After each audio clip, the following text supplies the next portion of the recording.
And now we come to the MGM Concert Hall, an institution which is becoming one of the most outstanding features in our Good News program, thanks to Meredith Willson's presentation of his lists of the world's 10 favorite melodies. Excuse me, Jimmy, but it's not my list. These 10 compositions were chosen by music critics, composers, editors, teachers of music, and the public. In the opinion of this representative group, these 10 melodies are the most popular in the whole field of fine music. Tonight is number 6, the famous Londonderry Air.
Good news for you. Maxwell House Coffee truly brings you special good news tonight. Could you use $5,000? Would you like a trip to Hollywood? You have an opportunity to get all this for sending a title and giving reasons for your selection for a great new motion picture that Clarence Brown has directed and which stars Walter Houston, Beulah Bondi, James Stewart, and a score of others. You will now hear Mr. Lionel Barrymore, who tonight will tell you a part of the story for which Metro-Goldwyn-Mayer seeks a title. Mr. Barrymore.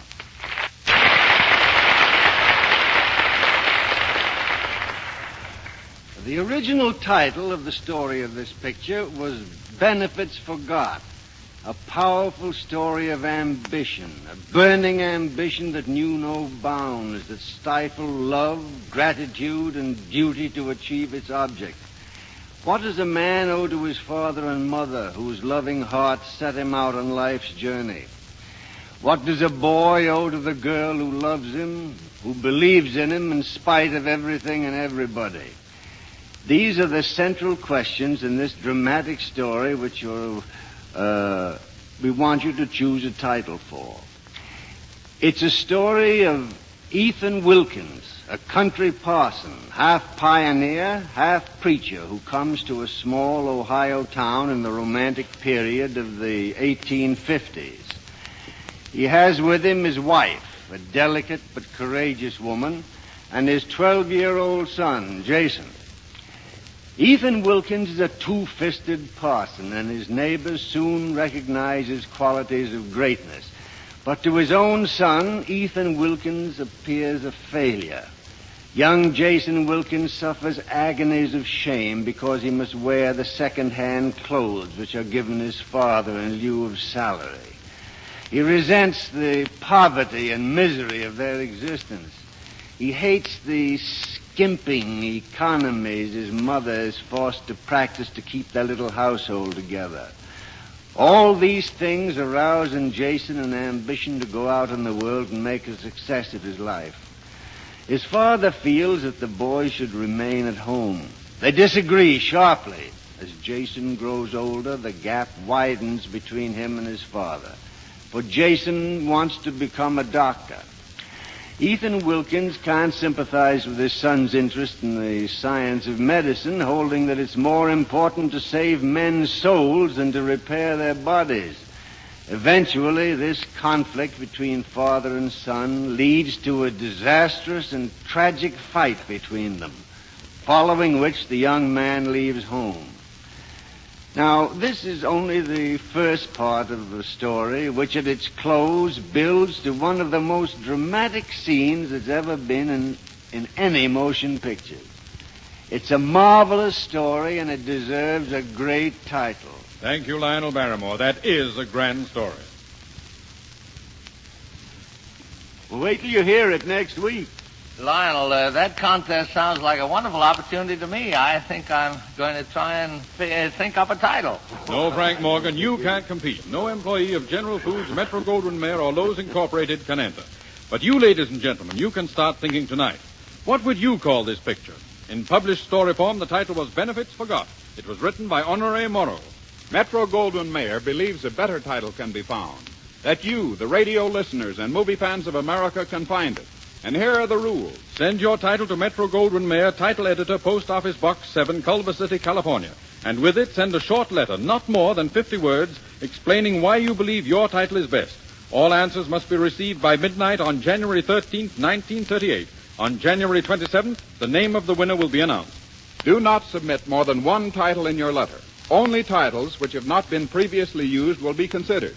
If the title is duplicated, the judges will select a winner on the basis of the best letter accompanying that title. Now, all titles and reasons submitted become the property of Metro-Goldwyn-Mayer and cannot be returned. If your title and reason does not win the award of $5,000 and the trip to Hollywood in this contest, remember that Metro-Goldwyn-Mayer reserves the right to use your title in any manner that it sees fit in the future or at any time without compensation. Judges will be Louis B. Mayer, John W. Considine, Jr., Clarence Brown, James K. McGinnis, and Lawrence Stallings, and their decision will be final. The person who submits the title and reason for that title which the judges select as the most suitable will receive the reward of $5,000 and a trip to Metro-Goldwyn-Mayer Studios, Culver City, California. And you'll hear the rest of the details tomorrow. Next week, you'll hear Fanny, Brice, Frank Morgan, Lionel Barrymore, and Robert Taylor. Sounds like a great show, and remember, your ticket of admission is just your loyalty to Maxwell House Coffee. So tune in next Thursday and enjoy good news of 1938. In the meantime, go to the movies and enjoy yourself. Good night, everybody. Happy New Year. This is the National Broadcasting Company. KFI.